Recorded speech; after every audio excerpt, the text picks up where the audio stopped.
Okay. Hi everybody. I'm Yerosa.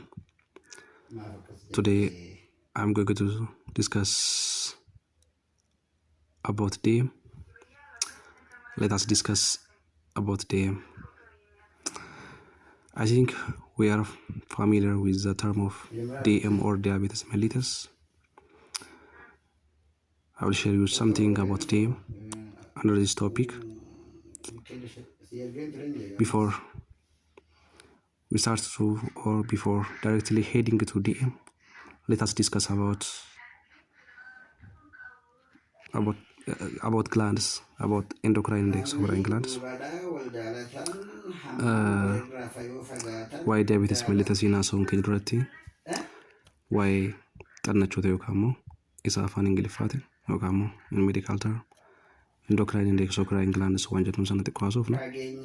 So as we know, or I think we are familiar with the definition of exocrine and endocrine glands. When we say exocrine, it means the gland that secretes the products through ducts into body cavities or into body surfaces. That means exocrine glands has its own ducts, but when we come to endocrine glands, they secrete their product directly into the bloodstream. So for example, hormone helps to regulate organ function in conjunction with the nervous system. So they function what? They function by secreting their product directly into bloodstream. But in exocrine glands, what? They secrete their product through ducts. Exocrine glands has its own ducts. Endocrine gland has directly secretes their products into blood. That means they don't have ducts. So there are many types of endocrine glands: pituitary, adrenals, thyroid, pancreatic isolates, parathyroid, and the ovaries. All those are endocrine glands. When we come to exocrine glands, sweet, sebaceous, and the mammary gland are the gland that has its own ducts. So when we see on the image, the image shows us what? The position or anatomical positions of hypothalamus, pineal, pituitary, parathyroid, thymus, renal, islets, Langerhans, or pancreas. Wanti suuraa arginu kun maalidha? Xannachoonni endocrine gland yookaan immoo xannachoonni ujummoo hin qabne yookaan immoo ujummoo malee isa jennu san jechuudha.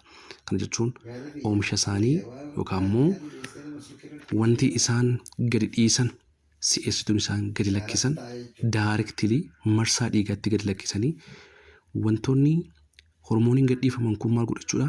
Marsaa dhiigaatiin baatamanii bakka receptorii isaanii jiru yookaan immoo receiver isaanii jiru dhaqanii maal godhu jechuudha? Functional ta'u. Suuraan nuti amma asirratti arginu kun maalidha? Iddoo itti anatomical positionoonni yookaan immoo xannachoonni ujummoo maleeyyii kunneen iddoo isaan itti argaman jechuudha. Gabaabumatti kana jennee bira darbina. Before discussing about DM, we should have to know about what organ. That organ is what? Pancreas. Because the disorder of diabetes mellitus is always related with what? Always related with insulin. Whether it can be insulin deficiency or whether it can be what? Insulin resistance. Dhukkubni sukkaraa yookaan immoo DM isa jennuun yookaan immoo diabetes mellitus jennuun kuni yeroo hundumaa waan insulinii wajjin wal qabatudha. Kana jechuun maal jechuudha? Yookaan insuliniitu oomishni insulinii gonkumayyuu hin jiru yookaan immoo qaamni keenya yookaan qaamni fat tissue ta'uu danda'a. Whether it can be muscles. Maal ta'uu jiru jechuudha? Seensiin ta'an isa kanaanii seensiin ta'anii jechuudha. Kanaafuu waa'ee diabetes mellitus haasa'uun keenyan duratti waa'ee xannacha pancreas jedhamu kana beekuu qabna jechuudha. We should have to know about pancreas. What is pancreas? What it produce? So pancreas located upper left abdominal quadrant. Pancreas is argama quadranti isa olii. quadrant isa oliitti argama jechuudha. Quadrant nama bakka meeqatti qoodama? Bakka afuritti qoodama. Bakka afuritti qoodama.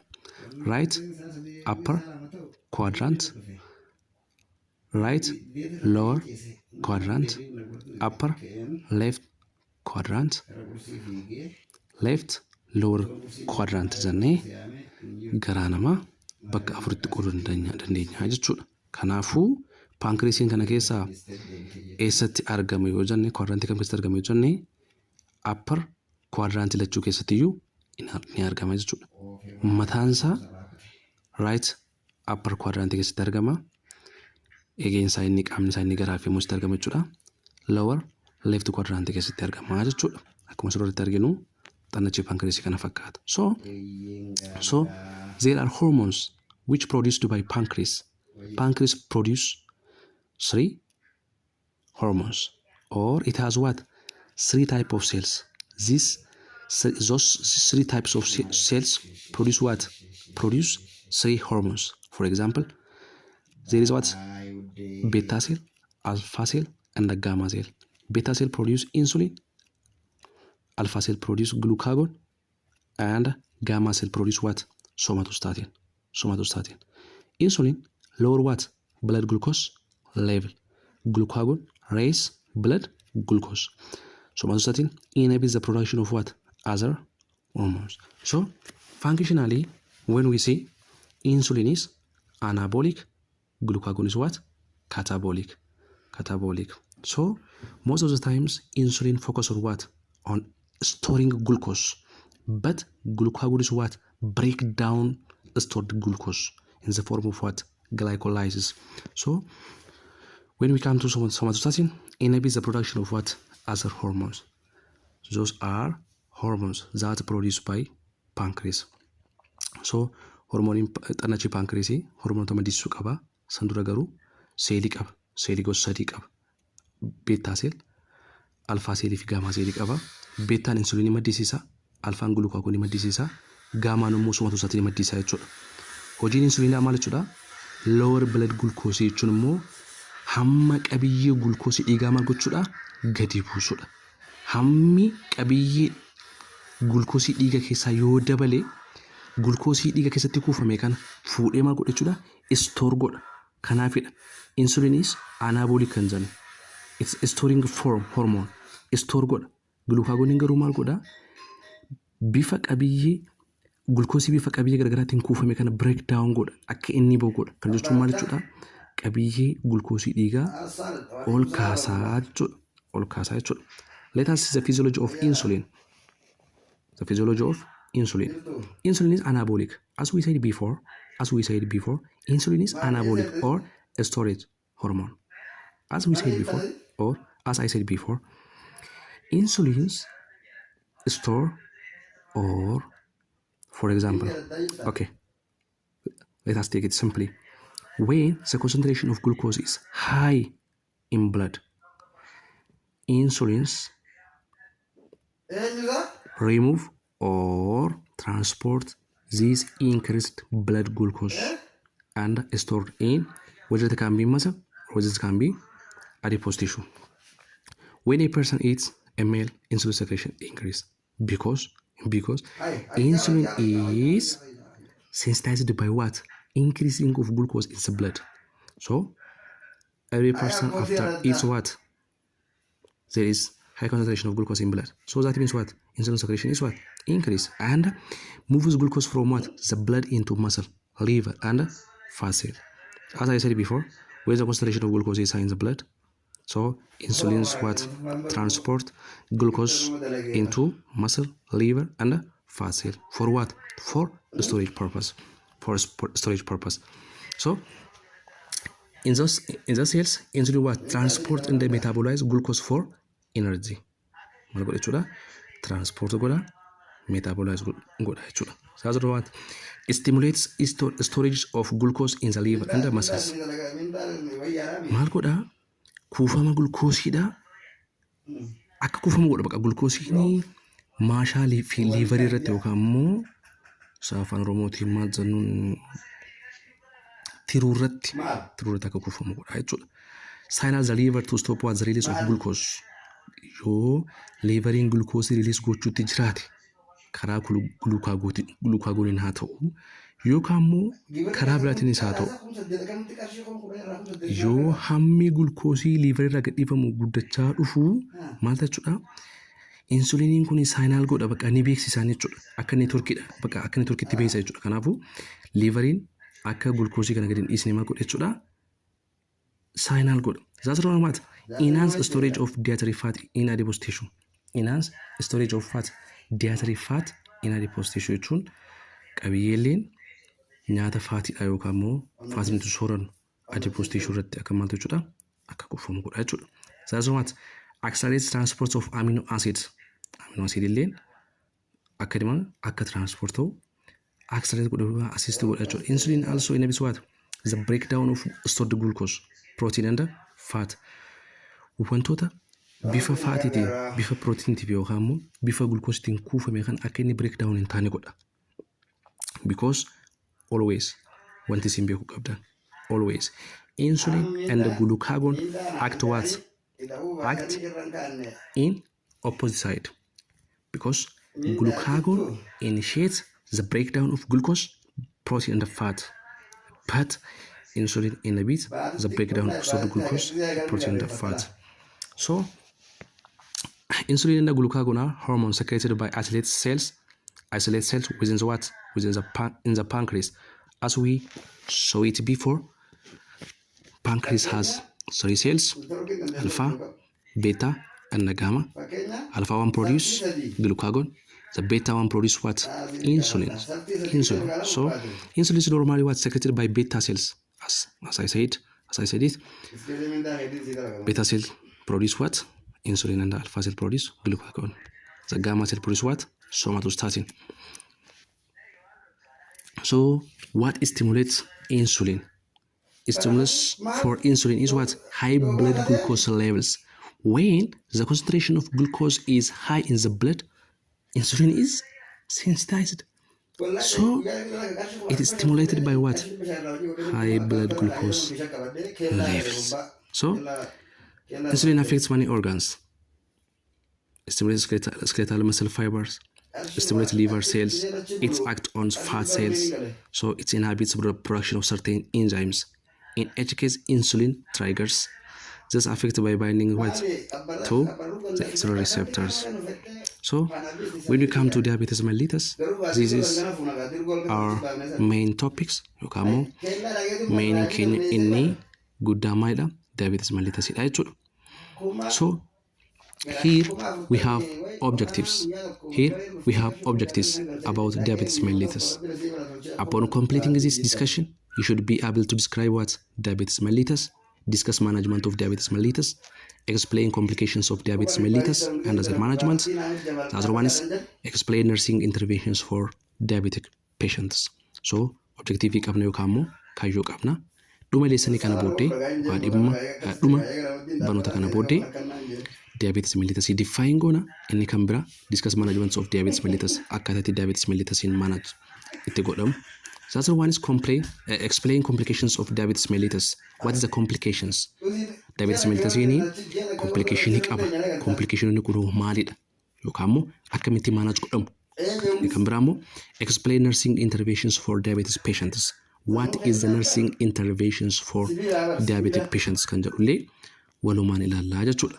So as introduction, normally a certain amount of glucose circulates in the blood. That's always dhiiga keenya keessa glukoosiin hammi tokko normaal jedhamee kan tilmaamamu dhiiga keenya keessa circulate godha. Kana jechuun miligiraama 70 haga 110 yookaan haga 120 kan ta'u hammi qabiyyee glukoosii kana dhiiga keenya keessa circulating godha. The major sources of this glucose are the absorption of what? Ingested food and the formation of glucose by liver from food substances. Maddi glukoosii kana yookaan immoo burqaansa ka'umsi isaa maali yoo jennu nyaata gadi fudhannuu fi yookaan immoo gosa nyaata akaakuu biraa pirootiin ta'uu danda'a waan biraa ta'uu danda'a. Qabiyyee nyaata biraarraa karaa tiruutiin kan argamu jechuudha. Diabetes mellitus is a group of metabolic diseases It's a type of metabolic disease. Rakkoo diabetes mellitus gaafa jennu maal jechuudha? Dhukkubni sukkaaraa rakkoo sirna nyaataati. Characterized by what?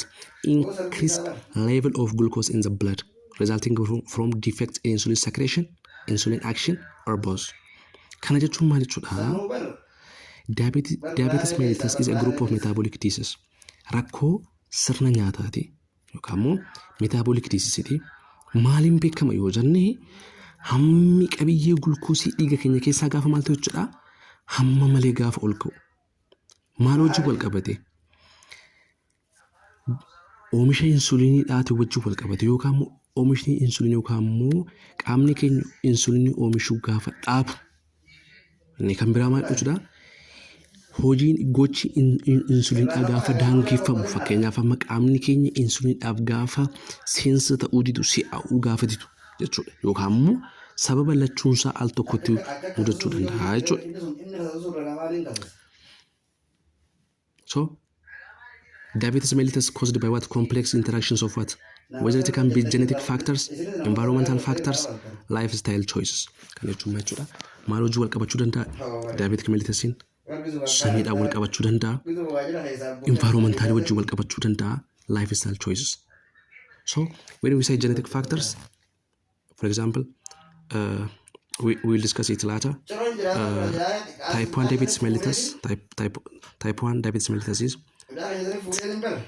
more related with what? Genetic factors. Genetic factors. The other one is what? Environmental factors. Environmental factors. When you say environmental factors, virus is one common etiological factor for the development of diabetes mellitus. So when you say lifestyle choices, most of the time, the patient who has or the person who has a sedentary lifestyles or who are obese is really simply develop lifestyle choices. So this is epidemiology about diabetes mellitus.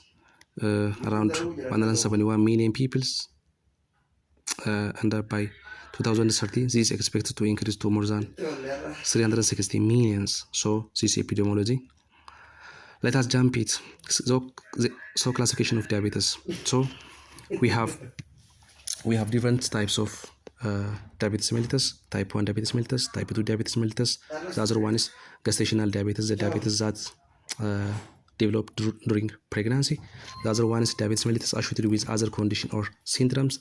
The other one is the different types of diabetes mellitus varying cause, clinical course, and treatment. Kan jechuun classification of diabetes yookaan immoo gosa akaakuu dhukkuba sukkaaraa yookaan diabetes mellitus kan jennu gosa tokkoffaa lammaffaa yookaan immoo gestational diabetes kan jennuun dhukkuba sukkaaraa isa keessummaa jennuun yeroo baay'ee ulfaa hojii kan wal qabatee dhufu jechuudha. Inni kan biraa maal jechuudha? Diabetes mellitus associated with other conditions, gosa dhukkuba sukkaaraa rakkoolee biraatiin wajjin wal qabatan yookaan immoo maddi isaanii realiitiidhaan kan hin beekamin jechuudha. So on the next discussion we will discuss about type of diabetes. So sagantaatti aanurratti yookaan immoo video aanurratti on the next video waa'ee dhukkuba sukkaaraa gosa dhukkuba sukkaaraa kan gosa tokkoffaarraa kaasnee haasofna. Have a nice time, a nice week. Subscribe, like gochuun dagatina. Subscribing keessan, liking keessan jajjabeessitu keenya nuuf boba'aa keenya jechuudha. Like keessan, subscribe keessan laalee jajjabaanna. Guyyaa gaarii qabaadhaa. Ciao.